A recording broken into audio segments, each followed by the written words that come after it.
Dalam rangka rapat kerja Komisi 3 DPR RI dengan Kementerian Hukum dan HAM dalam keadaan sehat walafiat tanpa kurang apapun. Dalam kesempatan yang berbahagia ini, kami atas nama Komisi 3 DPR RI mengucapkan selamat atas dilantiknya Bapak Supratman Andi Adgas sebagai Menteri Hukum dan HAM menggantikan Bapak Yasona Lawli.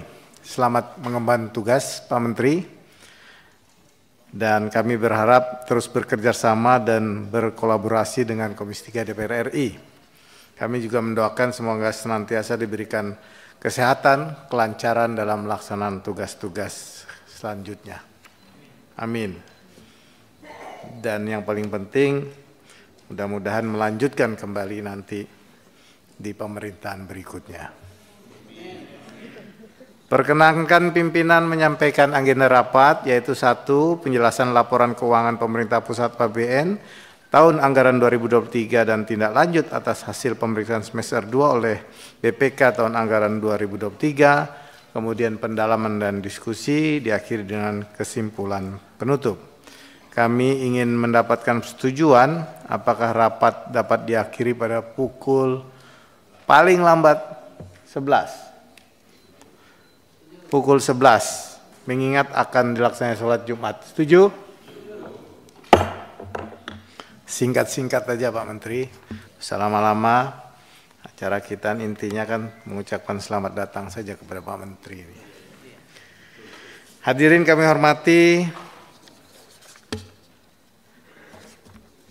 untuk mempersingkat waktu kami persilahkan Pak Menteri Menkumham untuk memberikan penjelasannya. Silakan. Terima kasih pimpinan. Assalamualaikum warahmatullahi wabarakatuh. Salam sejahtera buat kita semua. Dan saya hormati pimpinan Komisi 3 beserta seluruh anggota Komisi 3 Dewan Perwakilan Rakyat Republik Indonesia.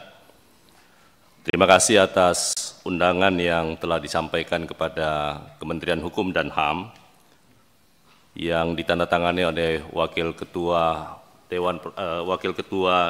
DPR RI dalam rangka untuk rapat kerja pada hari ini yang sedianya dilaksanakan pada hari Rabu yang lalu. Namun karena sesuatu dan lain hal, alhamdulillah pada hari ini bisa kita selenggarakan. Adapun agenda kita yang pertama tadi seperti yang disampaikan oleh pimpinan adalah laporan keuangan pemerintah pusat APBN tahun anggaran 2023 dan penjelasan hasil pemeriksaan BPK tahun 2023. Bapak pimpinan dan anggota Komisi 3 yang saya hormati, pada pagi hari ini kami didampingi seluruh pejabat eselon 1 maupun eselon 2 mungkin ya, di Kementerian Hukum dan HAM, ada Pak Sekjen dan seluruh dirjen hadir, termasuk Kepala BPHN, Prof. Widodo.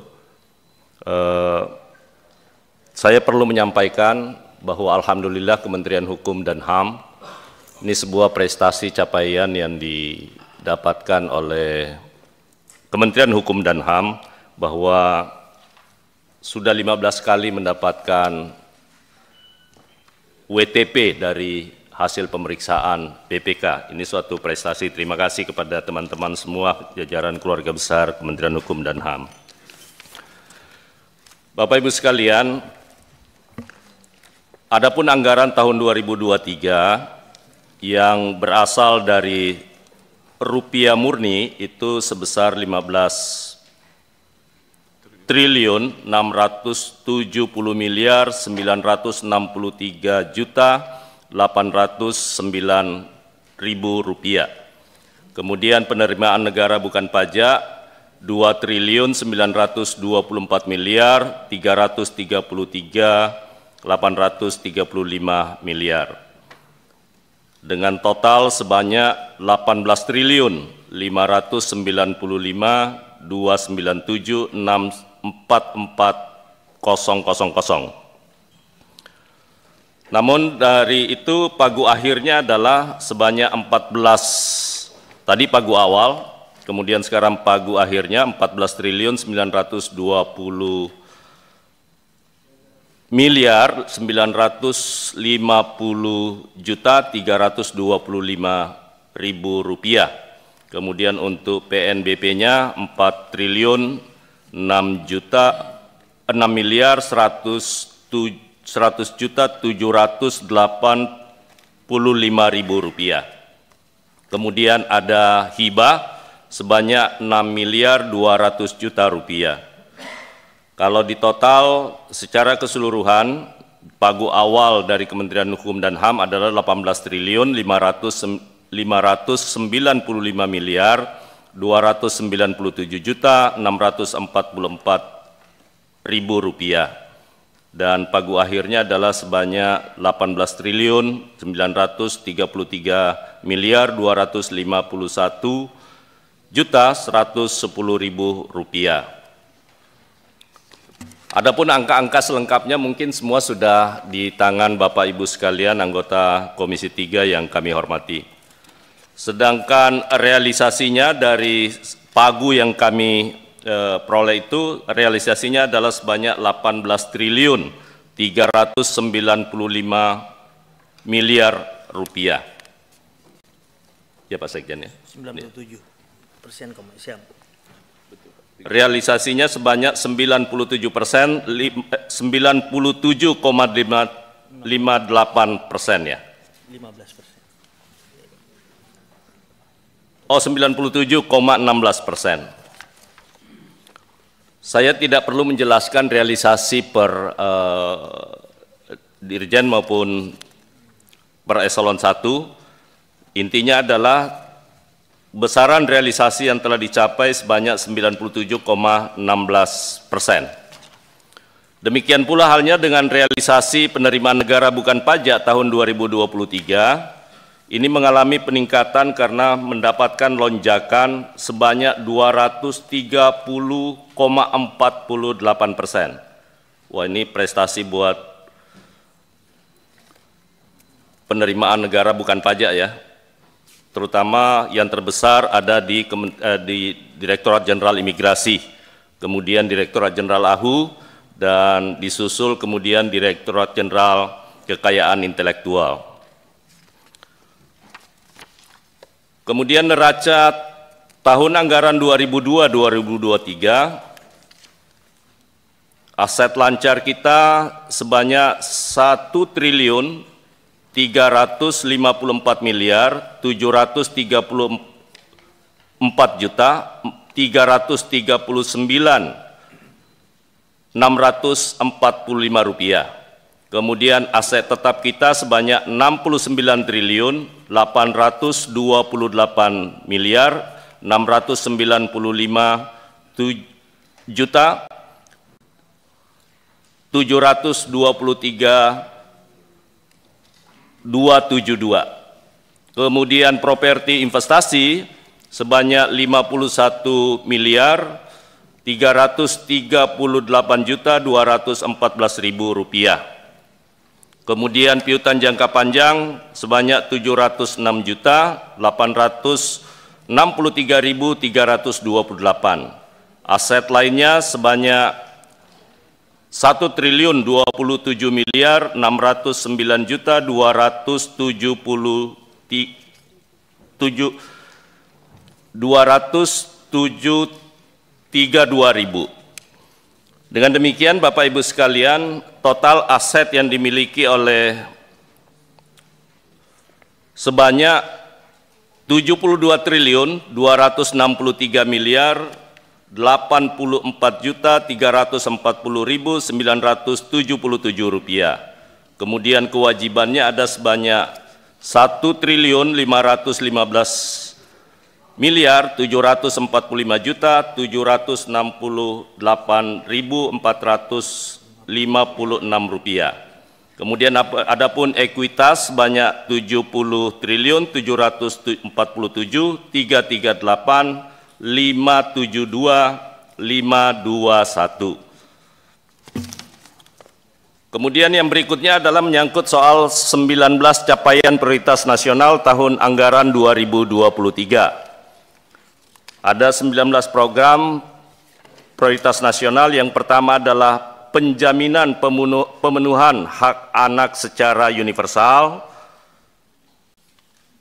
Capaian yang pertama 100% ya, penyusunan draft kurikulum, kemudian yang kedua layanan pengembangan kompetensi bidang SPPPA bagi aparatur penegak hukum dan instansi teknis lainnya, capaiannya sebanyak 96,89%. Kemudian proyek prioritas nasional yang kedua terkendalinya penyakit menular, persentasenya 100%. Kemudian output prioritas nasional revolusi mental dan pembangunan kebudayaan ini mengalami capaian yang luar biasa sebanyak 449,17%. Kemudian berikutnya memperkuat stabilitas Polhukam dan transformasi pelayanan publik.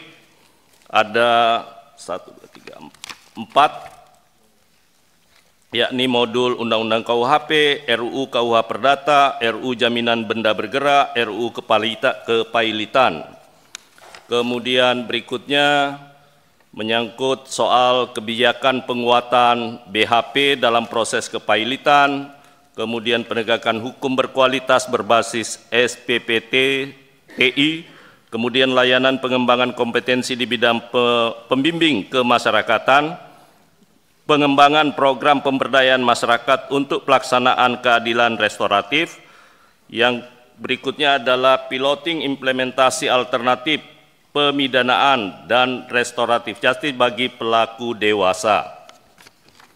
Sampai dengan implementasi kebijakan integrasi sistem manajemen pemeriksaan keimigrasian di tempat pemeriksaan imigrasi yang ke-19.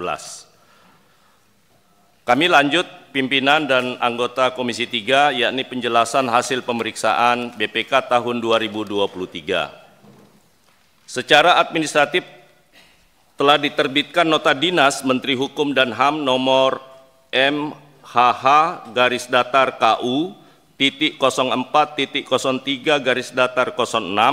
tanggal 1 Agustus 2024 yang ditujukan kepada para pimpinan eselon 1 untuk menyelesaikan tindak lanjut temuan pemeriksaan dimaksud sesuai dengan rekomendasi hasil pemeriksaan BPK RI.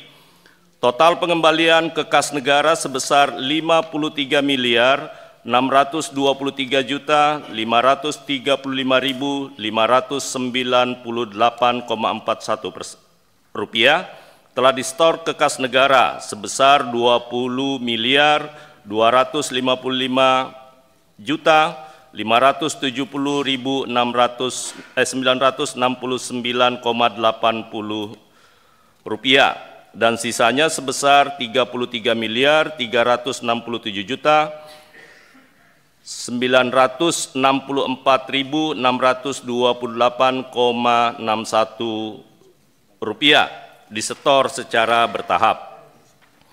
Kemudian penyusunan laporan keuangan, penganggaran dan pembebanan belanja barang dan belanja modal yang tindak lanjutnya surat teguran kepada pimpinan unit eselon 1 _ Kakanwil atas nama Menteri Hukum dan HAM kepada KPA dan PPK. Kemudian temuan berikutnya, pengelolaan penerimaan negara bukan pajak pada 3 eselon 1 tidak sesuai dengan ketentuan sebesar 621 juta. Berikutnya penyelesaian 7 paket pekerjaan pada 5 satker terlambat dan belum dikenakan denda keterlambatan sebesar 2.190 juta.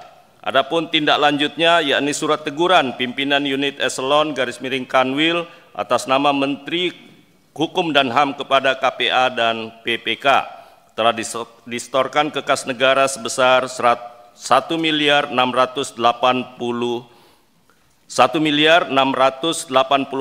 juta rupiah dalam kurung Dirjen Pas, Dirjen HAM, Dirjen Imigrasi dan Lapas Sibolga.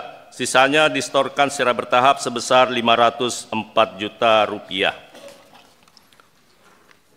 Realisasi tunjangan kinerja belanja pegawai tidak sesuai dengan ketentuan sebesar 391 juta. Tindak lanjutnya surat instruksi untuk lebih cermat kepada bagian SDM. Telah distor ke kas negara sebesar 244 juta, sisanya disetor bertahap sebesar 146 juta. Kedua, bukti pertanggungjawaban realisasi belanja barang pada 18 Satker Kemenkumham yang tidak sesuai ketentuan sebesar 2,7 miliar. Tindak lanjutnya adalah surat teguran kepada pimpinan unit eselon 1 atas nama Menteri Hukum dan HAM kepada KPA dan PPK. Telah disetor ke kas negara sebesar 2,6 miliar, Dirjen Pas dan Kanwil. Sisanya disetorkan secara bertahap sebesar 124 juta. Sekretariat Jenderal. Realisasi belanja perjalanan dinas tidak sesuai ketentuan sebesar 1,3 miliar. Adapun tindak lanjutnya yakni surat instruksi kepada KPA untuk lebih optimal dalam pelaksanaan dan pengendalian belanja perjalanan dinas. Telah disetor ke kas negara sebesar 1,1 miliar unit pusat dan Kanwil. Sisanya disetorkan secara bertahap sebesar 185 juta dalam kurung Dirjen AHU. Keempat, penyediaan fasilitas kendaraan roda 4 tidak sesuai peruntukan, melebihi standar barang dan standar kebutuhan serta standar biaya masukan sebesar 22,5 miliar. Tindak lanjutnya, surat teguran pimpinan unit eselon 1 Kanwil atas nama Menteri Hukum dan HAM kepada KPA dan PPK. Intinya, pimpinan dan anggota Komisi 3 yang kami hormati, bahwa semua hasil temuan yang disampaikan oleh Badan Pemeriksa Keuangan telah ditindaklanjuti oleh Kementerian Hukum dan HAM sebagaimana yang kami sampaikan dalam dokumen yang dibagikan kepada Bapak Ibu anggota Komisi 3 yang terhormat. Saya rasa demikian pimpinan, terima kasih, kami ucapkan sekali lagi terima kasih dan kami berharap insya Allah Kementerian Hukum dan HAM dalam sisa masa periode pemerintahan ini akan terus berkomunikasi dan menjadi mitra yang baik bagi teman-teman Komisi 3 dan kami siap untuk senantiasa bersama-sama dengan pimpinan dan anggota Komisi 3. Demikian, terima kasih. Wabillahi taufiq wal hidayah. Assalamualaikum warahmatullahi wabarakatuh. Waalaikumsalam warahmatullahi wabarakatuh. Terima kasih Pak Menteri. Agenda selanjutnya kami persilahkan rekan-rekan apabila ada yang ingin, ya Pak Nurdin dulu, silakan. Terima kasih pimpinan. Pimpinan dan rekan-rekan anggota Komisi 3 yang saya hormati, Pak Menteri dan seluruh jajaran yang saya hormati. Assalamualaikum warahmatullahi wabarakatuh. Setelah saya mendengar dan membaca laporan pelaksanaan di tahun 2023, saya memberikan apresiasi kepada Kumham yang sudah 15 kali WTP, namun mohon terhadap temuan dari BPK yang 19 lebih itu, walaupun telah ditindaklanjuti, tapi masih ada sisa yang belum terbayar, itu coba diprogramkan untuk bisa dilunasi. Kemudian juga saya harapkan temuan-temuan seperti itu jangan terulang di tahun-tahun yang akan datang. Jadi kami menerima laporan dari Kumham atas pelaksanaan tugas di tahun 2023. Sekian, Assalamualaikum warahmatullahi wabarakatuh.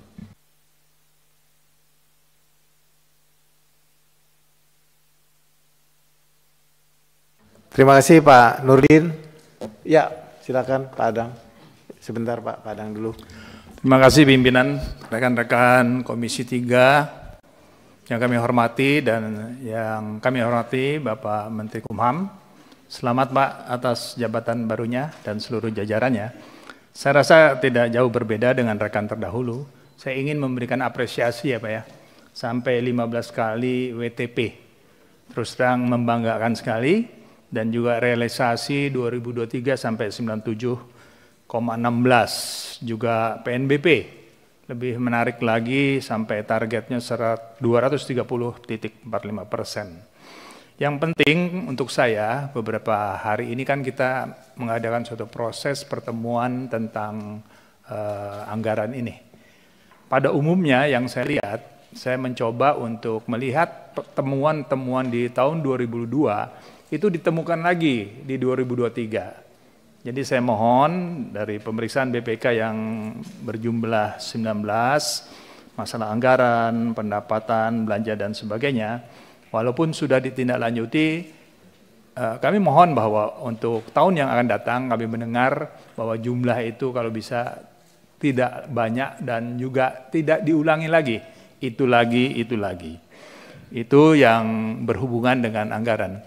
Seizin pimpinan, Bapak Pimpinan, saya tertarik dengan paspor baru. Kalau diizinkan oleh pimpinan, menarik sekali. Saya kemarin sempat baca di media dan ini forum yang baik sekali bagi Kementerian dan Imigrasi khususnya menjelaskan tentang paspor baru. Karena ada hubungannya dengan bagaimana yang sekarang ada, lalu bagaimana kelebihan-kelebihan teknologinya. Ini penting. Walaupun di media-media sudah, tapi saya rasa forum di sini sangat forum yang didengar oleh seluruh media dan masyarakat, kesempatan untuk Kementerian khususnya Imigrasi menjelaskan hal tersebut. Apabila diizinkan, Pak. Terima kasih. Terima kasih Pak Adang. Diizinkan Pak Adang. Apa yang diizinkan kalau Pak Adang? Silakan Pak Jeki Uli. Beserta rekan-rekan anggota Dewan yang saya banggakan, Pak Menteri beserta jajaran yang saya banggakan juga, saya ingin mengajukan sedikit pertanyaan. Begini Pak, ketika Menkumham masih yang lalu, Menkumham ini salah seorang yang menjembatani atau melahirkan kebijaksanaan RJ, Restoratif Justice. Saya kepingin dalam penjelasan ini bagaimana sebelum dan sesudah Pak kebijaksanaan itu dilaksanakan, apa telah terjadi pengiritan biaya dan sebagainya. Karena waktu itu pendekatannya bahwa penjara itu penuh orang narkoba waktu itu. Kemudian dimintakan adakan RJ, kemudian RJ sudah dilaksanakan. Dan bagaimana sekarang hasilnya Pak setelah itu? Terima kasih Pak. Terima kasih Pak Jeki Uli. Sebelah kanan ada ya? Ya Pak Rudi Masud dulu. Terima kasih pimpinan. Assalamualaikum warahmatullahi wabarakatuh. Selamat pagi, salam sehat buat kita semua, pimpinan beserta dengan rekan-rekan Komisi 3. Semoga hari ini diberikan kesehatan dan kemanfaatan untuk melaksanakan rapat pertama perdana dengan Pak Menteri Kemenkumham yang baru saja terpilih. Pak Menteri, kami ucapkan selamat menjalankan tugas baru Pak Menteri. Pertama saya memberikan apresiasi paparan dari Pak Menteri tadi berkaitan dengan alhamdulillah WTP 15 kali berturut-turut opini laporan keuangan Kementerian Hukum dan Hak Asasi Manusia tahun 2009 sampai 2023. Ini suatu prestasi yang membanggakan tentunya Pak Menteri, dan kami berharap kinerja kerja dari Kemenkumham di tahun-tahun berikutnya khususnya yang ditangani dengan Pak Menteri yang baru mudah-mudahan akan jauh lebih cemerlang dan menghasilkan terobosan-terobosan yang luar biasa. Saya juga mengharapkan bahwa Pak Menteri di dalam melaksanakan tugas yang barunya ini, hal-hal yang sudah baik yang dilaksanakan dengan Menteri sebelumnya tetap bisa dilanjutkan, tentu yang kurangnya bisa lebih disempurnakan lagi. Dan saya juga langsung ke materi rapat hari ini. Pak Menteri tadi memang banyak temuan dari BPK dan mudah-mudahan ini tidak terulang lagi berkaitan dengan realisasi anggaran tahun 2023, membanggakan 97,16%. Ini bisa diserap anggarannya. Hanya saja tadi Pak Menteri saya ingin melihat sedikit output prioritas nasional, ini memperkuat stabilitas Polhukam dan transformasi pelayanan publik kelanjutan yang merupakan program prioritas ini. Saya ingin menyampaikan ada sedikit permasalahan mungkin di lapangan Pak Menteri berkaitan dengan implementasi kebijakan integrasi sistem manajemen pemeriksaan keimigrasian di tempat pemeriksaan imigrasi. Izin Pak Menteri karena ini merupakan proyek prioritas nasional. Kemarin karena banyaknya hari ini pekerja-pekerja dari luar, mungkin karena kesalahan form yang mestinya yang diisi adalah mungkin C15 atau 20, dia terbalik mungkin. Ini mengakibatkan di lapangan Pak Menteri, izin Pak Menteri, mungkin ini hanya berkaitan dengan administrasi, tapi pelaksanaan yang terjadi di Kalimantan Timur khususnya di kota Samarinda ini dijadikan suatu proses hukum yang mengakibatkan membuat tercorengnya nama baik daripada imigrasi, khususnya yang di Kota Samarinda, Pak Menteri. Ya, saya kebetulan orang ini dari Malaysia masuk ke Indonesia sebagai tenaga kerja ahli. Mungkin kesalahan dari form ini perlu ditindaklanjutin, khususnya di khususnya di imigrasi Samarinda, supaya implementasi kebijakan imigrasi sistem manajemen ini tepat sasaran. Karena ada kesalahan ini mengakibatkan kalau didendanya secara administrasi saya oke, tapi kalau terjadinya pemerasan saya kurang setuju.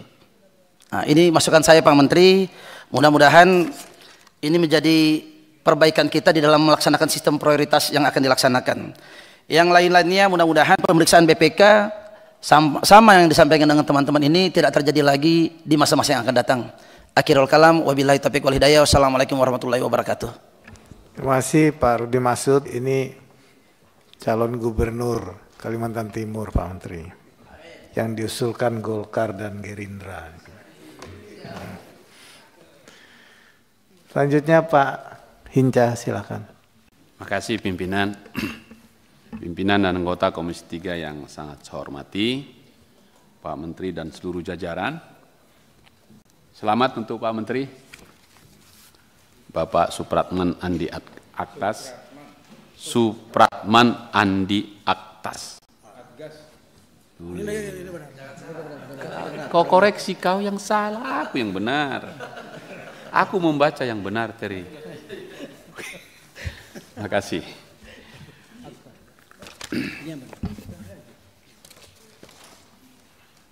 Saya ingin memberi apresiasi dulu dengan berturut-turut kita WTP, meskipun masih ada catatan yang harus kita perbaiki, 19 temuan. Saya kira ini menjadi concern kita pagi ini supaya tetap pada posisi WTP kita tetap baik.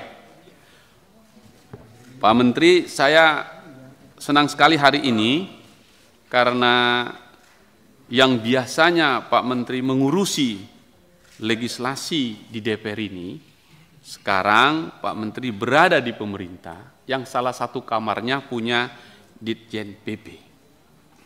Oleh karena itu, saya berharap ke depan program atau proyek prioritas nasional di pembaruan substansi hukum tak terkendala lagi. Pertama, rancangan undang-undang KUH acara perdata dengan anggaran yang 1,8 miliar sudah habis 64%, tapi hukum acara perdata kita masih tersendat-sendat karena pemerintah tidak serius meneruskan ini. Sehingga kami di Komisi 3 terus perpanjangan waktu. Main bola aja perpanjangan waktu ada batasnya. Nah, ini kita berkali-kali paripurna perpanjangan waktu. Saya harap nanti ini tidak lagi ada perpanjangan waktu, kita tuntaskan ini Pak Menteri. Yang kedua, belum masuk di dalam proyek prioritas nasional pembaruan substansi hukum, yaitu yang sekarang kita bahas, ingin cepat juga, yaitu soal keimigrasian rancangan undang-undangnya. Tapi belum masuk dalam anggaran ini, yaitu sebagai proyek prioritas nasional. Kita ingin untuk yang akan datang ini kita beri lagi dukungan penuh karena rancangan undang-undang keimigrasian ini menjadi penting sekali. 10 tahun terakhir, isu besar di Kumham itu salah satu adalah tetap di soal keimigrasian. Karena dia gerbang utama kedaulatan negara bagi masuk dan keluarnya warga negara asing dan warga negara kita. Saya setuju ini menjadi fokus kita soal keimigrasian ini, dan saya yakin Pak Menteri juga mempunyai perhatian yang serius soal ini. Dan ini kemudian kalau kita lihat di proyek prioritas nasional, enggak hanya di dalam pembaruan subsistem ini, tapi juga berada di penguatan pada keamanan, pertahanan dan keamanan di perbatasan dan pulau terluar. Ini kaitannya juga dengan keimigrasian. Contoh, kita sering sekali mendapatkan catatan misalnya di Kabupaten Meranti di Provinsi Riau yang berbatasan dekat sekali dengan Singapura dan Malaysia. Atau di kampung saya ini dengan Pak Silitonga, Tanjung Balai, Asahan, Batubara, yang kalau istilahnya berenang nyampe kami ke Malaysia, ke Port Klang begitu. Saking dekatnya pimpinan. Iya. Kalau mau berobat katanya ke sana berenang nyampe, cuman nggak nanti sampai sana sudah selesai juga. Jadi ada soal imigrasi yang memang perbatasan terluar itu, concern kita di situ. Termasuk, nah ini juga di kampung kami lagi nih, kalau istilahnya ada monja, itu pakaian-pakaian bekas. Ini juga jadi soal di kita, seolah-olah keimigrasian yang menjadi salah, padahal itu kaitannya di perdagangan. Nah, poin saya adalah proyek prioritas nasional pembaruan substansi hukum pada revisi atau pembaruan undang-undang imigrasi kita penting, Pak Menteri. Kalau seandainya bisa kita percepat ini, saya kira kita menyelesaikan satu soal kita dalam bernegara. Hal-hal lain yang sudah disampaikan, menurut saya, pimpinan, laporan ini cukup lengkap. Laporan keuangan pemerintah pusat APBN tahun anggaran 2023 plus penjelasan hasil pemeriksaan BPK yang disampaikan secara jujur dan terbuka, kita bisa menyaksikan, masyarakat juga menyaksikan. Pesan kami, kita tuntaskan ini. Seluruh temuan-temuan BPK agar tetap raihan WTP tetap kita pertahankan dengan baik. Terima kasih pimpinan. Partai Demokrat setuju untuk laporan ini. Terima kasih. Ya, siapa? Pak Anca atau Pak Arteri? Pak Supriyansa mau? Ya, silakan. Bismillahirrahmanirrahim. Assalamualaikum warahmatullahi wabarakatuh. Waalaikumsalam. Pimpinan yang saya hormati, Bapak dan Ibu anggota Komisi 3 yang saya hormati, Pak Menteri Hukum dan HAM beserta namanya yang lengkap, siapa yang menang? Terry atau saya? Ya. Namanya lengkap. Bapak Puang Supratman Andi Aktas. Kalimat Puang itu adalah penghargaan bagi di daerah Tanah Bugis, orang yang memiliki kebaikan dan kebijakan yang sangat tinggi. Pak Sekjen yang saya hormati dan seluruh jajaran, Pak Silmi, terima kasih. Pertama-tama saya juga memberikan apresiasi atas kinerja jajaran Kementerian Hukum dan HAM. Beberapa kali kita kunjungan ke daerah, kita bisa menyaksikan secara langsung beberapa perubahan-perubahan mendasar, terutama di dalam wilayah kerja lapas, itu sudah mulai membaik sekali. Hanya satu yang menjadi pikiran kita setelah saya tanya-tanya, ternyata anggaran BM ini atau biaya makan warga binaan itu belum naik-naik dari berapa puluh tahun yang lalu sampai sekarang, yaitu sekitar 20.000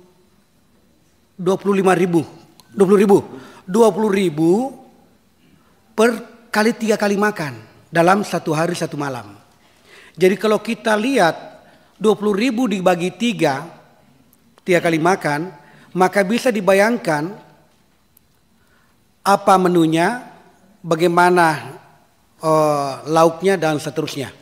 Itu bisa menjadi perhatian Pak Menteri dan jajaran, terutama Dir Lapas, bisa menjadi atensi ke depannya, karena ini lama katanya memang tidak pernah diubah.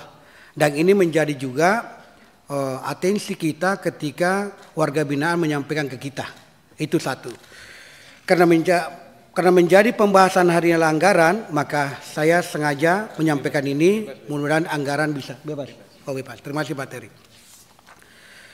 Selanjutnya, saya juga memberikan apresiasi kepada imigrasi. Dulu kita membayangkan tidak ada lagi antrian yang panjang ketika orang-orang datang keluar dari luar negeri atau mau keluar dengan fasilitas yang disiapkan oleh keimigrasian. Saya melihat sudah sangat tertata, Pak Menteri, ini terobosan yang sangat luar biasa menurut saya, dan saya kira ini bisa dirasakan masyarakat. Antriannya sudah tidak panjang seperti yang kita lihat dulu, karena sudah bisa ditempel sendiri paspornya, lalu bisa keluar. Dan ini juga Saya membayangkan ini, seandainya di Komisi 3 ini, di ujung perjalanannya orang dari luar sana, hanya memang tidak di dalam komisi ini, yaitu bea cukai. Di sini banyak masalah, banyak orang laporan. Hal-hal yang apakah itu dicurigai atau seperti apa, dibongkar seenaknya tas-tas itu, koper-koper itu, tetapi tidak ada juga yang ditemukan apa-apa. Lalu orang membeli sepatu, ada sahabat saya di sini membeli sepatu di luar negeri karena rusak sepatunya di sana, sepatu rusaknya pun dibawa pulang. Saya sampaikan, kenapa memang bawa pulang itu sepatu rusak? Padahal sudah rusak. Sepatu yang baru dipakai karena ada dosnya di dalam, akhirnya dibuka dan dipersoalkan. Nah, ini menjadi perhatian. Saya kira ini, tapi ini bukan di wilayah komisinya Pak Menteri. Tidak apa-apa, karena ini menjadi siaran langsung di luar, supaya didengarkan kepada yang berwenang untuk mengetahui peristiwa seperti ini. Maksud saya jangan dipersulit masyarakat seperti itu modelnya. Selanjutnya, saya melihat ini ada temuan 14. Setelah saya jumlah temuannya, ya saya mau mengatakan dari nilai tidak signifikan, tidak terlalu mengkhawatirkan. Tidak terlalu mengkhawatirkan. Hanya karena kejujurannya menyampaikan ini kepada kita dalam rapat kerja ini, bahwa ada 14 temuan, ini patut diapresiasi. Bahwa bagaimana model penyelesaiannya ini, kita serahkan kepada Pak Menteri dan jajaran untuk itu. Selanjutnya Pak Menteri, ada lagi keluhan-keluhan, dan saya sering ganggu Pak Cahyo. Pak Cahyo ya, sebagai Direktur Dirjen AHU. Ada masa-masa ketika masyarakat bersengketa, ada yang bermohon untuk blokir, ada juga minta buka blokir. Ketika saya sampaikan pada Pak Dirjen, kadang-kadang saya sampaikan ketika ada yang mengadu ke kita, bahwa ketika masalahnya orang sudah selesai, maka tidak ada jalannya kecuali membuka. Kecuali kalau belum selesai, jangan dibuka. Dan jawab suratnya orang yang menyurat ke dalam bahwa tidak dibuka ini lantaran karena masih ada masalah. Jawaban surat itu sangat membantu proses keadilan bagi mereka. Kenapa keadilan? Karena itulah kepastian yang mereka harus tahu. Oh, saya belum dibuka lantaran ada masalahnya. Oh, saya harus dibuka karena memang sudah tidak ada masalahnya. Ini perlu juga diperbaiki Pak Menteri, karena ini jangan sampai menjadi tempat-tempat yang kurang bagus untuk kepentingan-kepentingan, apa karena kebencian, apa karena rasa suka, sehingga ada yang cepat, ada yang lambat. Saya kira itu yang perlu diperbaiki Pak Menteri.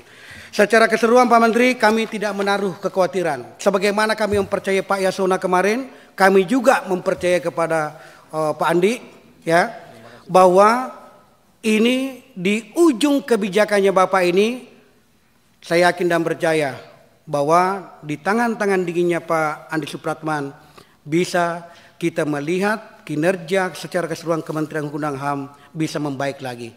Terima kasih pimpinan, saya kembalikan. Assalamualaikum warahmatullahi wabarakatuh. Bisa membaik lagi, emang selama ini tidak baik.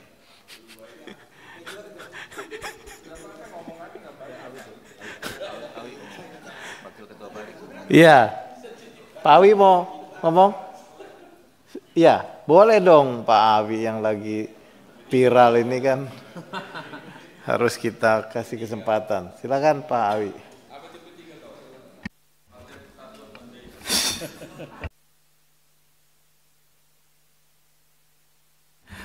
Terima kasih pimpinan. Assalamualaikum warahmatullahi wabarakatuh.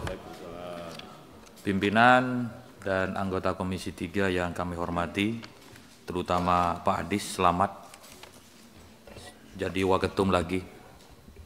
Pak Hinca juga selamat, masih menjadi ketua P3 katanya. Partai Persatuan Panjaitan. Pak Menteri, Pak Dr. Supratman Andi Aktas, insya Allah saya tidak salah ucap gitu. Yang sepertinya sudah agak lama kenal gitu sama beliau. Selamat Pak Menteri, sudah dilantik untuk menjalankan amanah sebagai Menkumham, dan saya yakin Menkumham yang hari ini sudah baik akan lebih baik lagi di bawah kepemimpinan Pak Menteri Supratman. yang menyisikan akhir periode ini. Ya mudah-mudahan di periode yang akan datang insya Allah lah gitu. Pak Menteri, kami mengapresiasi atas capaian-capaian yang sudah dicapai selama ini dan terkait dengan laporan keuangan, saya kira apalagi sudah mendapatkan penilaian WTP dari BPK. Di sini yang terpenting juga ada kesadaran dari pihak Kementerian Hukum dan HAM untuk mencatat ada setidaknya 14 temuan yang memang harus ditertibkan, harus disesuaikan supaya tidak menjadi persoalan hukum di kemudian hari, sehingga capaian WTP itu bisa terrealisasikan. Selanjutnya, kami mengingatkan juga ketika dulu di DPR ini bersama pemerintah menyusun tentang RUU tentang P3, pembentukan peraturan perundang-undangan, itu ada semangat rencana konsolidasi regulasi nasional di tingkatan pemerintah. Nah, ini menjadi PR bagi Pak Menteri yang baru saja diberikan amanah. Apakah rencana itu masih ada dan ingin ditindaklanjuti? Kalau tidak salah waktu itu memang ada keinginan seperti di DPR itu ada badan legislasinya. Nah, kira-kira di pemerintah itu ada pusat legislasinya yang sementara ini dirangkap oleh Menkumham selama pusat legislasi itu belum terbentuk. Nah, konsolidasi regulasi di tingkatan pemerintah itu juga penting supaya tidak ada tumpang tindih regulasi dari pusat sampai ke daerah. Tinggal mekanismenya diatur aja di internal pemerintahan. Yang berikutnya, kemarin juga DPR sudah mengajukan usul inisiasi, ini kaitannya dengan tupoksi dari Pak Menteri, kaitannya dengan revisi Undang-Undang Keimigrasian. Itu sudah lama diajukan, tetapi sampai hari ini surpres dan dim dari pemerintah belum ada. Ini kan seringkali persoalan yang seperti ini lebih banyak ditimpakan kepada DPR. Sorotan publik kepada DPR seolah-olah DPR itu tidak serius untuk meneruskan pembahasan undang-undang. Tetapi banyak juga kita harus fair menyampaikan, banyak juga RUU yang menjadi usul inisiatif DPR sudah diajukan ke pemerintah dan surpresnya cukup lama. Bahkan dimnya nggak datang-datang. Pernah juga dulu surpresnya datang, dimnya tidak datang. Saya kira dengan pengalaman Pak Menteri yang cukup lama di bidang legislasi, ini juga turut memperlancar komunikasi antara pemerintah dan DPR, karena pemerintah dan DPR ini saling bekerja sama, saling berkoordinasi supaya sinergi. Terima kasih Pak Menteri dan kepada pimpinan, kurang lebihnya mohon maaf. Assalamualaikum warahmatullahi wabarakatuh. Waalaikumsalam warahmatullahi wabarakatuh. Ada lagi? Pak Wayan, udah. Oh ya, silakan paling akhir partirnya cukup? Enggak, Pak Wayan enggak? Pak Wayan ada? Oh iya. Silakan Pak Wayan. Pimpinan beserta anggota yang saya hormati, Pak Menteri beserta jajarannya. Pertama-tama selamat Pak. Ya, saya langsung saja. Ada 4 hal yang saya rasa hampir kita ulang-ulang terus untuk disampaikan. Karena Pak Menteri sebagai pejabat baru pasti semangatnya berbeda. Saya ulangi, saya garis bawahi beberapa hal. Pertama tentang imigrasi, Pak. Saya kebetulan menjadi anggota DPR Dapil Bali. Salah satu masalah imigrasi yang menonjol itu Bali, Pak. Kalau kita melihat realisasi anggaran tahun 2023 yang baru saya baca cepat saja ini, itu ada 3,8 triliun. Dan realisasi PNBP tahun anggaran 2023 itu 2, sekian triliun. Pak Menteri, bidang ini menjadi menonjol di antara bidang-bidang lain di Kementerian Hukum di luar masalah lembaga pemasyarakatan. Yang jadi masalah kita, yang menjadi titipan masyarakat Bali adalah kira-kira dalam waktu 2 bulan ini bisa nggak dibuatkan SOP, Pak, khusus untuk menangani masalah imigrasi, lebih khusus lagi di Bali. Karena ekses tentang pengawasan yang kurang ketat di Bali itu menimbulkan banyak sekali masalah. Sudah sampai pada masalah sosial dan budaya, Pak. Intinya, hampir seluruh kehidupan, hampir sektor ini sudah dijamah, dirambah oleh orang-orang luar yang kita punya data juga. Kalau pemukiman-pemukiman penuh itu memang tidak terlalu masalah. Tapi kalau semua pekerjaan dari yang besar sampai yang kecil sudah diambil, saya khawatir masyarakat Bali ini pelan-pelan itu menjadi tidak simpatik pada pendatang dan bahkan pada pariwisata. Ambil contoh, jika ada kesempatan dalam 2 bulan ini, mungkin dengan kanwil imigrasi Bapak lihatlah pusat-pusat kerajinan di daerah Sukowati apa itu, udah tutup Pak. Sudah tutup. Mula-mula itu tamu dengan guide-nya datang. Belakangan mereka yang menyewa tenaga-tenaga terampil di sana, mereka menjadi pengusaha, mereka yang melakukan import-ekspor, dan akhirnya masyarakat jadi penonton. Tidak mampu bersaing dan akhirnya mati. Bangunan-bangunan besar itu sekarang udah kosong, tidak melakukan aktivitas.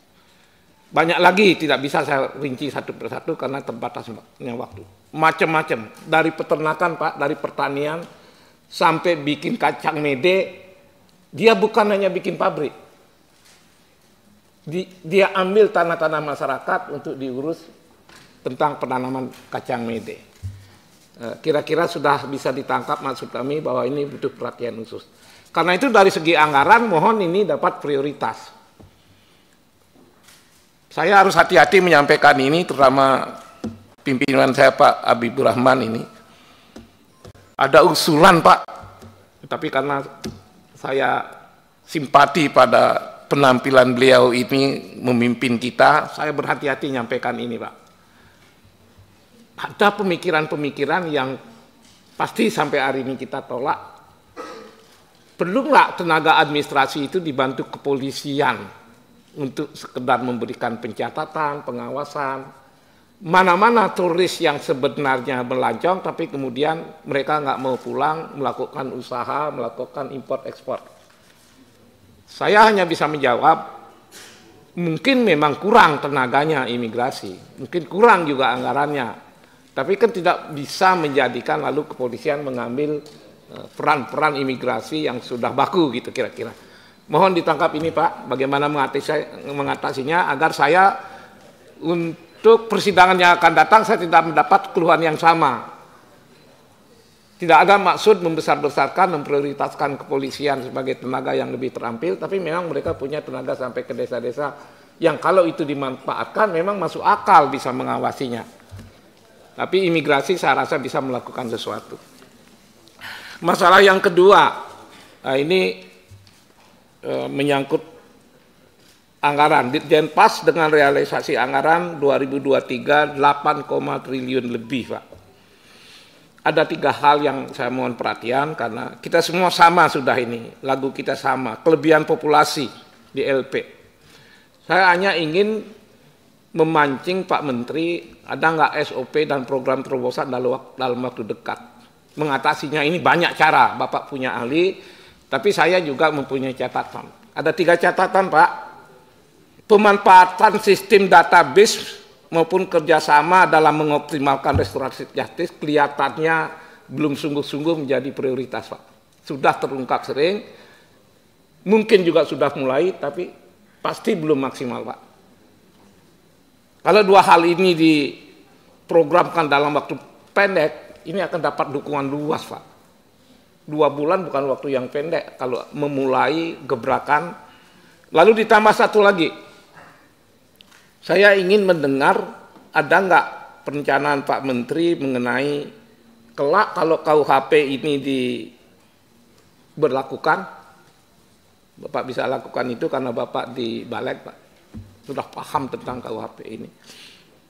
Saya perlu mendengar terobosan Bapak, gimana agar sedapat mungkin pemidanaan penjara ini diminimalisir habis-habisan. Karena politik hukum di KUHP kan seperti itu, Pak. Tapi kalau hanya itu merupakan kata-kata dalam undang-undang, tidak Bapak laksanakan melalui SDM yang baik, jangan-jangan kita membuat KUHP tapi sasarannya nggak tercapai. Itu dua masalah.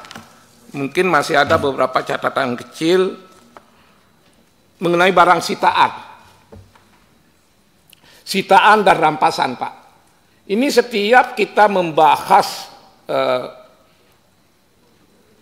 rancangan undang-undang yang berkaitan dengan instansi Bapak, kementerian Bapak, bagian ini selalu menjadi sorotan tajam, Pak.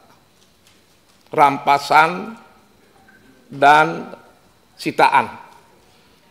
Rasanya memang ini perlu perhatian yang luar biasa juga. Kalau kami di sekitar, nggak usah jauh-jauh lah, masih sekitar Jabodetabek, kalau kami sempat turun ke Kanwil, memang kondisinya memprihatinkan, Pak. Dari segi anggaran, pengelolaan, SOP-nya ini perlu mendapat perhatian luar biasa. Sebab apa? Kalau ini dikelola dengan baik, tidak saja menghindari kerugian negara, tapi keuangan negara bisa tertolong, Pak. Dan kita sedang membutuhkan penambahan keuangan negara yang luar biasa dalam kondisi seperti ini. Terakhir, mengenai hasil pemeriksaan BPK dan LKPP 2023. Saya mencatat di sini pertama terkait dengan kepatuhan terhadap ketentuan peraturan perundang-undangan tentang pengadaan dan pengelolaan aset. Mohon perhatian tentang senjata api misalnya. Saya mohon perhatian tentang tanah misalnya. Saya berharap ini segera dapat diatasi agar tidak merugikan keuangan negara, Pak Menteri. Standar operasional baku perlu mungkin dipertajam. Yang paling akhir mengenai masalah tanah, Pak. Kalau nggak salah, mohon koreksi, ini masalah tanah di Nusa Kambangan, Pak. Gimana agar masalah tanah yang tidak mudah diselesaikan ini intinya dapat Bapak buktikan bisa mewujudkan cita-cita kenapa tanah itu ada, kenapa bermasalah, lalu gimana mewujudkan cita-cita semula agar tidak berbelok dan tidak terhambat. Itu saja. Terima kasih. Baik. Terima kasih Pak Wayan. Paling akhir Pak Arteri 15 menit lah paling lama karena jam 11 akan kita akhiri. Silakan Pak Arteri. Terima kasih Pak Ketua. Waktu yang diberikan akan saya manfaatkan secara maksimal. Pak Ketua, para anggota Komisi 3 yang saya hormati, Pak Menkumham yang kami hormati, kami banggakan beserta para pejabat utama. Pertama-tama saya ucapkan selamat datang Pak Menteri, selamat bertugas di ladang pengabdian baru. Pak Menteri ini asetnya DPR, bukan hanya asetnya Gerindra. Mungkin saja ke depan dan sekarang ini sudah menjadi asetnya Republik kita. Waktu saya menjadi anak buahnya Pak Menteri di Badan Legislasi, hari pertama saya tanya, nama Pak Menteri kan agak susah waktu itu. Ini siapa sih? Oh itu Ketua Badan Legislasi.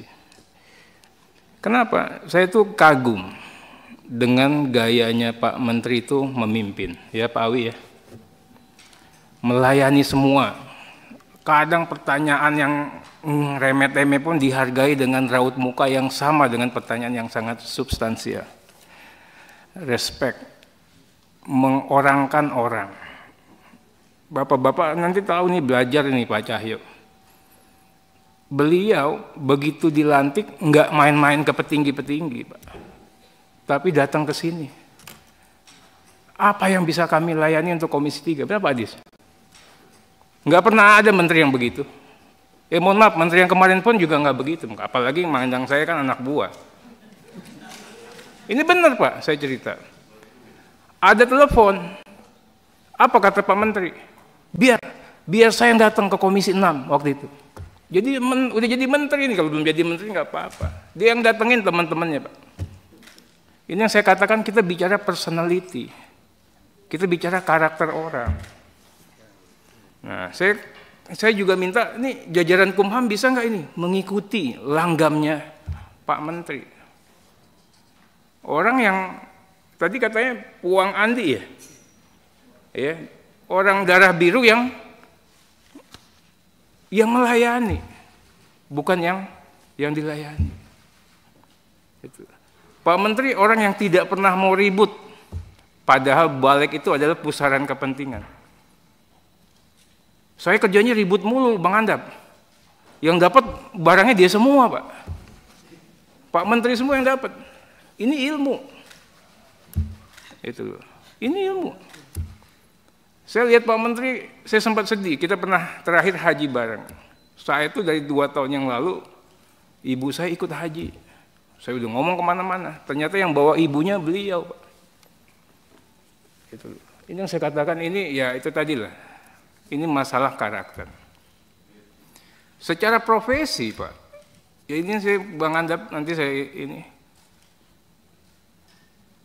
Yang saya katakan ini Gerindra hebat. Masang orang the right man in the right place. Kenapa begitu? Menteri ini menginspirasi kita semua. Ya kan? Kalau Bang ini bilang ningrat atau apa, kalau ini orang biasa, itu cerita sama saya sekolahnya aja 4 jam atau apa gitu ya. Orang biasa, asal mau kerja keras, disiplin, mau belajar, bisa jadi orang sukses. Ini luar biasa, Pak. Pembelajar yang baik. Tidak ada satupun, ini kan kita baru kejadian kemarin kan, tidak ada satupun yang luput dari perhatian beliau. Saya nggak mau ngungkit-ngungkit yang kemarin lah, masalah surprise. Kalau nggak ada Pak Menteri nggak bisa kejadian, kenapa? Dia tahu semuanya. Ini yang saya katakan, kita nggak memiliki orang yang seperti itu. Dia tahu masih ada surprise yang kepending. Dia tahu masih ada ini di sini. Dan setiap pembicaraan undang-undang, bahkan Menteri Hukum pun sekalipun, Kementerian Teknis sekalipun, kalah paham sama beliau. Setiap produk perundang-undangan. Oke, Dirjen perundang-undangannya harus banyak belajar, jangan sampai kalah sama Pak Menteri. Karena pengalaman kami, jagoan ketua balik kami dibandingkan Pak Dirjen peraturan perundang-undangan selama ini. Nah ini kita minta kesiapan ini, pasukan siap nggak? Itu menghadapi hal, kalau undang-undangnya undang-undang biasa KUHP wajar dipaham, tapi undang-undang teknis beliau paham. Ini yang luar biasa saya katakan. Berikutnya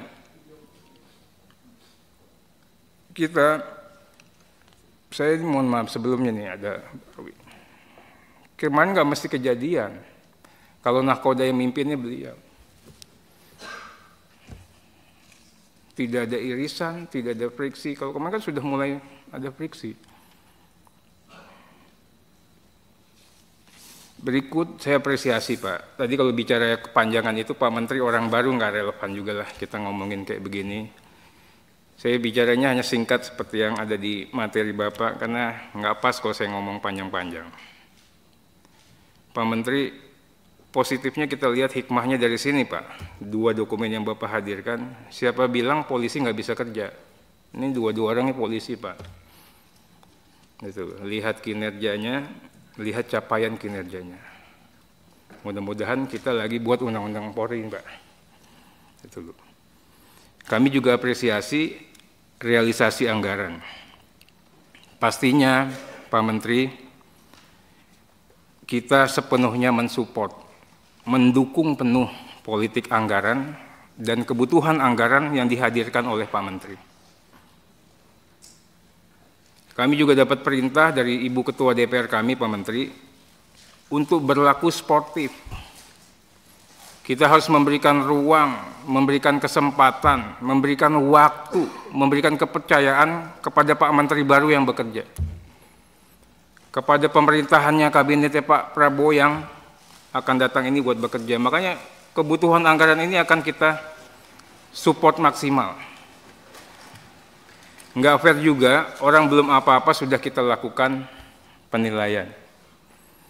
Berikut kami juga apresiasi tindak lanjut dari BPK.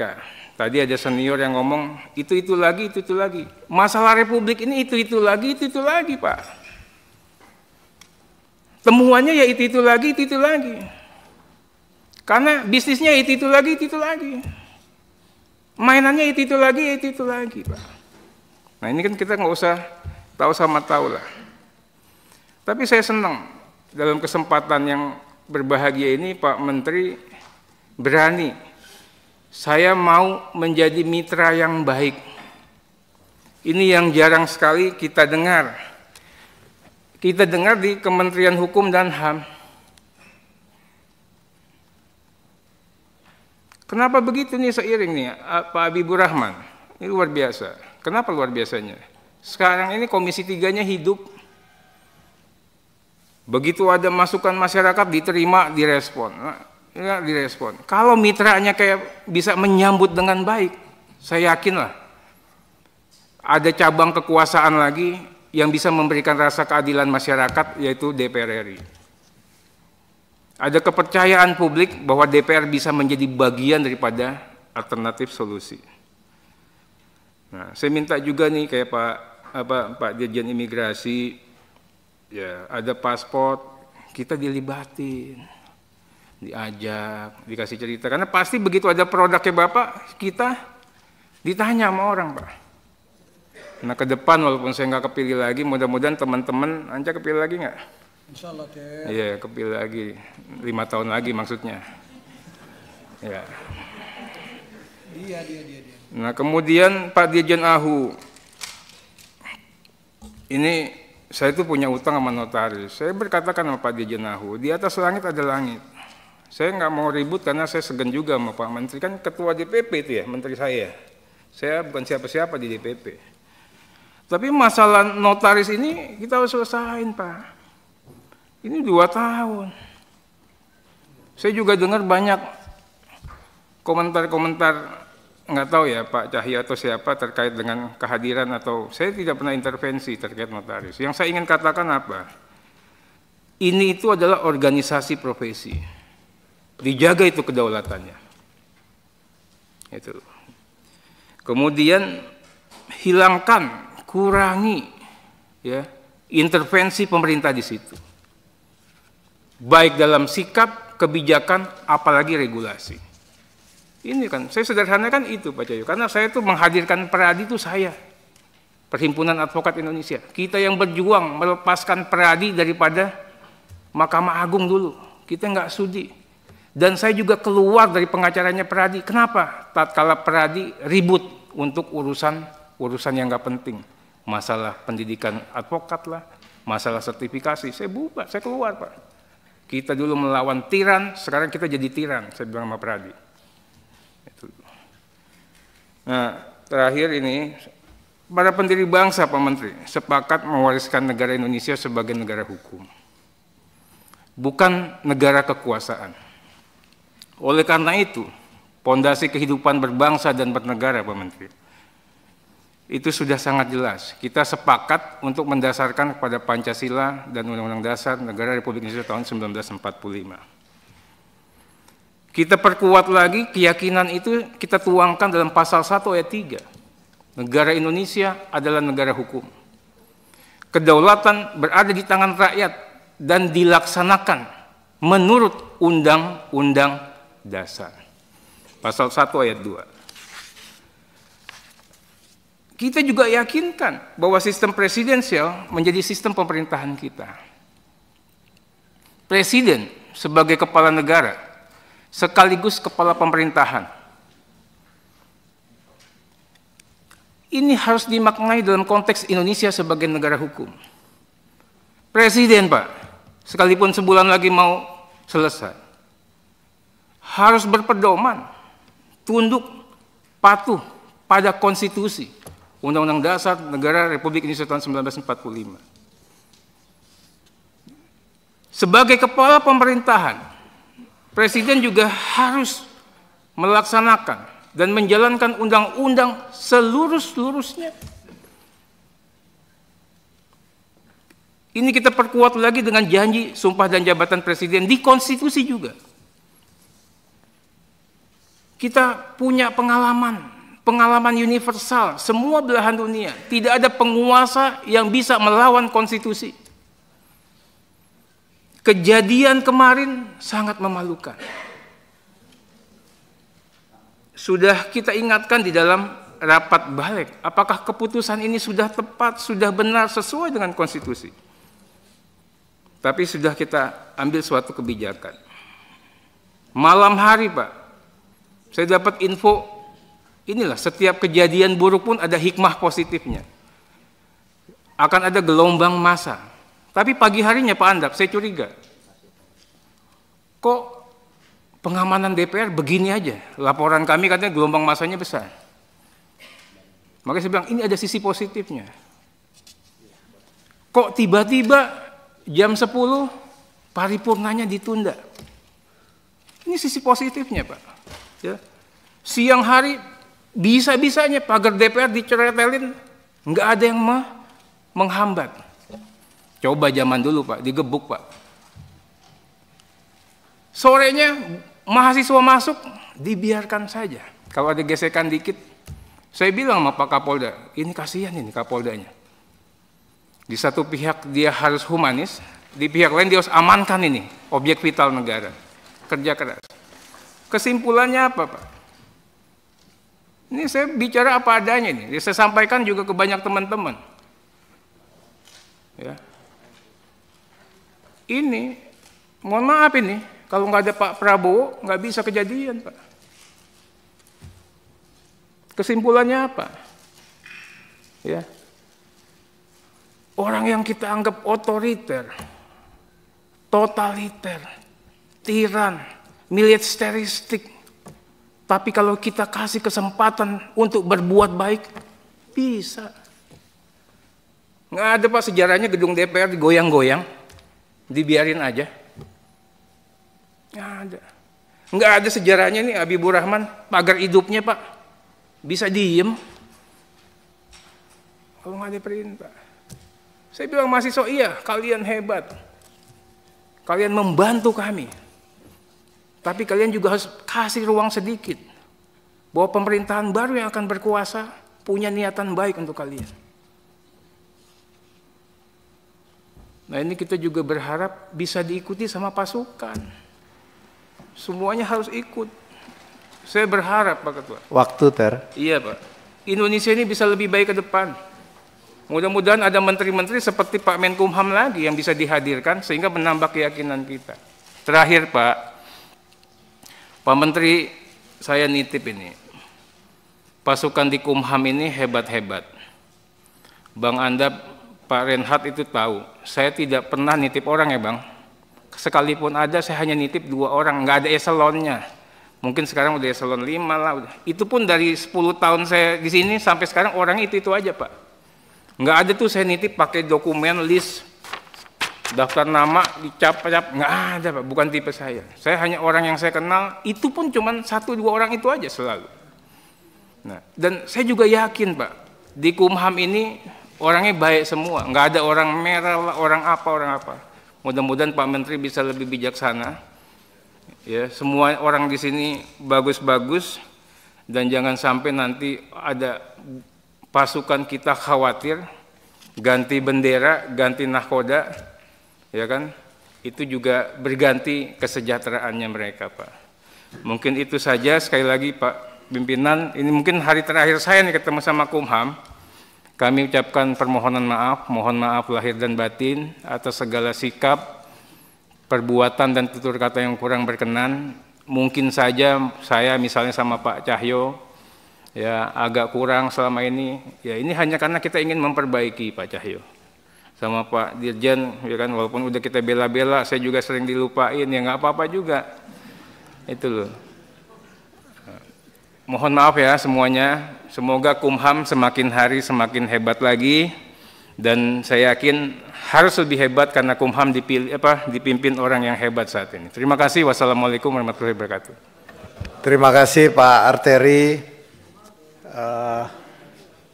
Bapak Ibu, dari meja pimpinan terakhir ada sedikit yang kami ingin sampaikan Pak Menteri terkait dengan teman-teman ATASE yang berada di luar negeri. Pak Menteri, jadi terkait dengan ATASE imigrasi yang ada di luar negeri, beberapa kali kami melakukan kunjungan ke luar negeri, itu mereka rata-rata bekerja sendiri Pak. Memang ada diberikan bantuan anggota dari Kementerian Luar Negeri, tetapi apabila banyak kegiatan, apalagi ada tamu, ini ditarik dan mereka bekerja sendiri. Contoh aja di Amerika, bayangkan dengan daerah yang begitu luas, seorang ATASE harus menghandle sendiri apabila anggota-anggotanya ditarik. Itu dari Washington sampai ke Texas, sampai San Francisco, itu kan sangat luas sekali. Jadi keteteran mereka ini, kasihan kalau kita melihat. Ini belum lagi di daerah-daerah yang lain. Mungkin ada kebijakan dari imigrasi untuk menambah sendiri anggota, perwakilan dari ATASE, wakilnya atau anggotanya yang bisa membantu, khususnya daerah-daerah yang luas Pak. Jadi agar supaya tidak keteteran mereka, khususnya kalau ada event-event besar di negara-negara tersebut dan kunjungan-kunjungan penting kenegaraan dari negara kita. Kemudian saya ingin tanya terkait dengan BNPB itu kenapa bisa masuk di Kementerian Luar Negeri ya Pak, kalau yang di luar negeri itu? Bukannya mestinya masuk BNPB-nya masuk ke, BNPB-nya mestinya masuk ke Kumham. Tapi ini kenapa masuk ke Kementerian Luar Negeri? Ini coba mungkin dikaji, ini kalau memang bisa masuk kan kayak paspor itu mestinya kan masuknya ke imigrasi, ke Kumham. Yang terakhir, mohon ke depan Pak Menteri terkait dengan Pak Sekjen juga mohon perhatiannya, atensi terkait promosi dan mutasi. Ini kemarin beberapa waktu yang kita rapat ini sempat mencuat dan ramai. Jangan sampai promosi dan mutasi ke depan itu tidak mengedepankan hasil-hasil dan kinerja daripada mereka-mereka yang sudah bekerja dengan baik, dan jangan sampai juga diatur-atur oleh orang-orang yang tidak jelas. Mohon sekali untuk promosi. Kasihan Pak, kawan-kawan di bawah itu kalau sudah bekerja keras nanti akhirnya frustasi sendiri mereka. Tapi kalau yang memang tidak bisa bekerja, tidak bisa ya silakan. Cuman mereka yang kerjanya baik tolong diperhatikan juga. Begitu Pak Menteri. Silakan Pak Menteri menanggapi. Waktu kita masih ada 10 menit. Silakan Pak Menteri. Baik, terima kasih pimpinan. Saya mohon izin ke pimpinan dan teman-teman seluruh anggota Komisi 3 terkait jawaban yang lebih detail. Mungkin bisa kami kirimkan nanti secara tertulis, kalau diperkenankan. Sangat diperkenankan Pak Menteri. Terima kasih Pak. Silakan, jadi Pak Menteri sampaikan closing statement saja kalau begitu. Yang pertama, ada beberapa hal yang mungkin perlu saya sampaikan, apa yang disampaikan oleh Pak Nurdin, Pak Adang, menyangkut soal temuan BPK. Insya Allah nanti dengan Pak Sekjen maupun Irjen nanti akan menindaklanjuti terkait dengan hal tersebut. Dan kita berharap jangan sampai terjadi pengulangan, walaupun memang pasti dari semua Direktorat Jenderal ya pasti temuannya itu-itu saja. Tapi kita berharap sekali lagi dengan menggunakan IT yang baik nanti dalam, mudah-mudahan nanti dalam sisi perbaikan sistem yang ada di Kumham bisa menjadi lebih baik. Saya hanya mau sampaikan kepada pimpinan yang terhormat. Yang pertama adalah menyangkut soal imigrasi, termasuk Pak Wayan, kemudian Pak Hinca, ya, kemudian Pak Awi juga begitu, Pak Baidowi. Undang-undang imigrasi semalam kami sudah diskusi dengan Pak Dirjen, revisi undang-undang imigrasi ini sedang dilakukan yang merupakan usul inisiatif dari Badan Legislasi. Karena nanti yang akan memimpin mungkin Pak Awi juga. Pak Baidowi juga. Jadi Bapak Ibu sekalian, salah satu memang masalah di dalam undang-undang imigrasi itu adalah karena tidak dimungkinkannya aparat di luar petugas imigrasi untuk bisa mengawasi orang asing. Nah, karena itu kita berharap nanti Pak Dirjen, saya juga banyak mendapatkan keluhan bukan hanya di Bali seperti yang disampaikan oleh Pak Wayan, tapi juga penjual orang-orang asing yang ada di pasar-pasar tradisional maupun barang-barang itu banyak sekali seperti itu. Nah, ini menjadi koreksi buat kita secara internal di Kementerian Hukum dan HAM.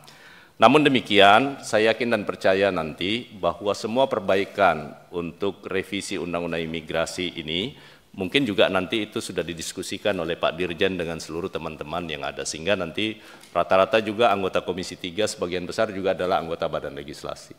Jadi akan lebih mudah, Pak. Kemudian berikutnya adalah menyangkut soal restoratif justice. Ini memang tentu ini menjadi harapan kita, Pak. Satu, menyangkut soal anggaran seperti yang disampaikan oleh uang makan ya, LP ya, lauk pauk, bahan makanan. Jadi saya mohon dukungan kepada pimpinan dan anggota Komisi 3, kasihan warga binaan kita dengan anggaran 20.000 per hari dibagi 3, enggak sampai 7.000 Pak per hari. Nah, karena itu kita berharap ini menjadi sebuah pilihan, dan saya berharap Pak Dirjen nanti untuk bisa berkomunikasi mumpung saat ini bersama dengan Pak Sekjen tentunya untuk memperjuangkan bersama-sama dengan Komisi 3. Dan menyangkut soal dualisme beberapa organisasi termasuk Ikatan Notaris Indonesia, kemarin juga kami sudah berdiskusi dengan Direktur Jenderal AHU untuk sesegera mungkin kami akan selesaikan Pak Arteria. Jadi semua masalah-masalah tentu yang secara teknis sampai hari ini saya masih belajar untuk berkonsultasi dengan para pejabat eselon 1 maupun eselon 2 di Kementerian Hukum dan HAM. Percayalah Bapak Ibu sekalian, saya yakin bahwa semua yang telah dicapai oleh Pak Yasona Lawli dengan hasil kinerja yang terlihat bahwa 15 kali secara berturut-turut, saya belum punya prestasi apa-apa di 15 kali WTP itu adalah kepemimpinan sebelum-sebelumnya, sehingga tentu dengan bantuan dari seluruh pejabat eselon 1 maupun eselon 2 dan seluruh keluarga besar Kementerian Hukum dan HAM. Dan karena itu Bapak Ibu sekalian, saya ingin sampaikan bahwa kami tentu akan menjaga soliditas di internal, tetapi sebaliknya kami juga wajib untuk menjalin komunikasi dengan seluruh stakeholder di eksternal nanti, termasuk dengan mitra kita, mitra kami, yakni Komisi 3 khususnya di Dewan Perwakilan Rakyat Republik Indonesia. Saya rasa itu Ketua, terima kasih. Wabillahi taufiq wal hidayah. Oh, satu lagi Pak Ketua, mungkin penting untuk disampaikan Pak Dirjen Imigrasi tentang paspor ya. Untuk penjelasan, walaupun mungkin singkat Pak Dirjen. Terima kasih Pak Menteri, yang mulia pimpinan dan juga anggota Komisi 3 DPR RI. Sambil kami menerangkan, mohon izin untuk ada penayangan. Ya, terima kasih.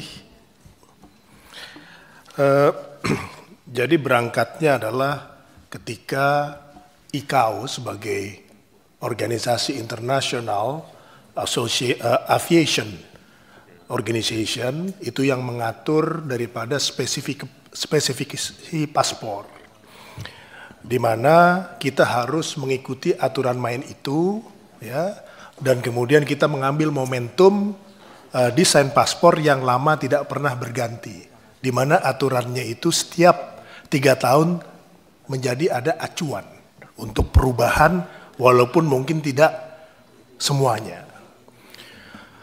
Bertepatan dengan 17 Agustus 2024, maka hasil diskusi di internal menggelorakan semangat daripada perjuangan itu, kita menggunakan Pantone atau warna yang ada pada bendera merah putih.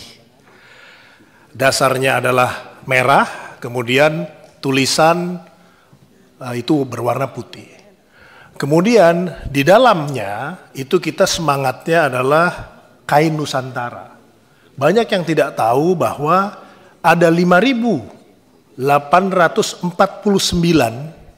jenis kain di Indonesia, di mana 33 itu merupakan satu heritage internasional. Kemudian dari situ kami berkonsultasi dengan beberapa pihak yang mana hal ini dimungkinkan untuk peningkatan juga kekuatan daripada paspor. Karena kekuatan paspor kita di luar negeri ditentukan oleh 4 hal. Yang pertama adalah dari sisi security-nya. Itu harus yang paling mutakhir di luar spesifikasinya. Di Indonesia 80% paspor yang dimiliki oleh warga negara Indonesia itu adalah paspor non-elektronik dan spek security-nya itu sudah tertinggal kurang lebih 10 tahun. Nah, kemudian yang kedua adalah kondisi daripada negara yang mengeluarkan paspor.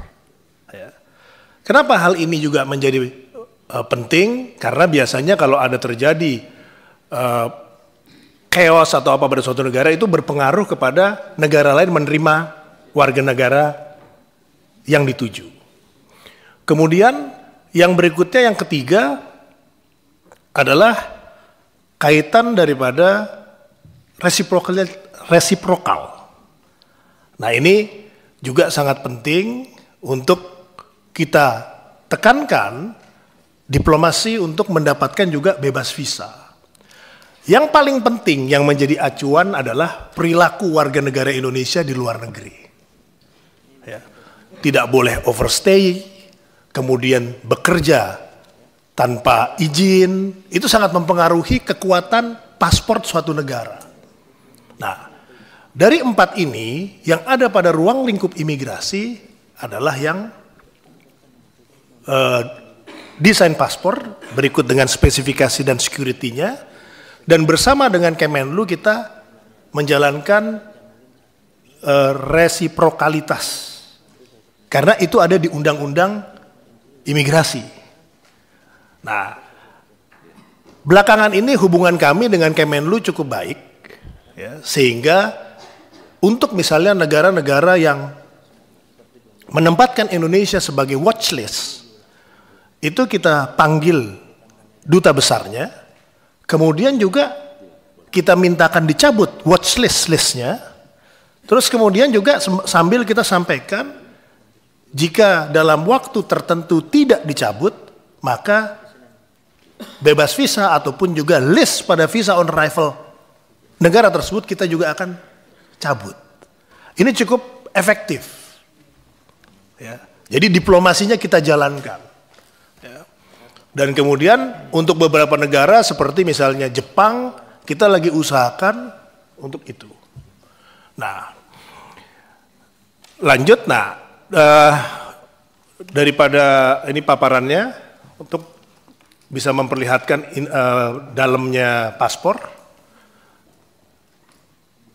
Nah, ini terus lanjut. Nah, ini adalah beberapa yang kita gunakan unsur-unsur kainnya masuk ke dalam paspor kita. Lanjut. Ini representasi daripada salah satu batik yang ada. Ini kalau nggak salah batik Cirebon. Ya. Kemudian ada beberapa security features yang mana juga digunakan oleh uang. Lanjut. Selanjutnya,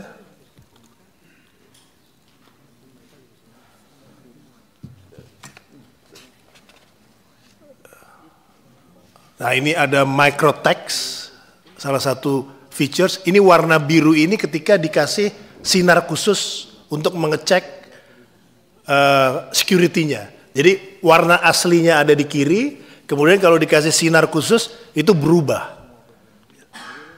Tolong kembali ke yang tadi.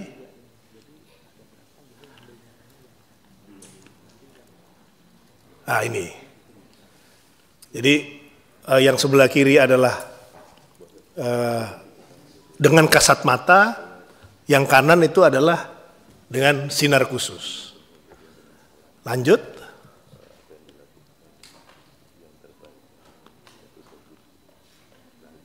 Ini beberapa security features juga, yang sebelah kanan itu yang seperti ada di uang baru, ya, mengkilat, ya, itu juga merupakan tambahan security features.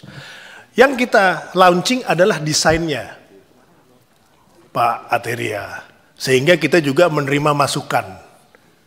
Paspornya sendiri baru 17 Agustus 2025, gitu. Jadi ini adalah bagian dari sosialisasi. Jadi belum terbit, Pak, gitu. Jadi pasti kita mendengarkan lah atensi dari Bapak. Kalau masalah titipan memang ini perlu ada penyesuaian juga. Kalau mengenai SDM, gitu. Pak Wakil Ketua sudah paham itu. Mungkin itu Pak Menteri. Mohon izin.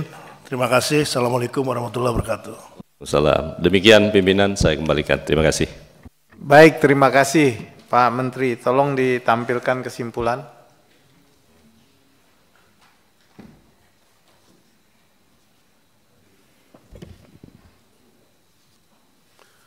Kesimpulan rapat kerja Komisi 3 DPR RI dengan Menteri Hukum dan Hak Asasi Manusia Republik Indonesia masa persidangan 1 tahun sidang 2024-2025 Jumat 23 Agustus 2024.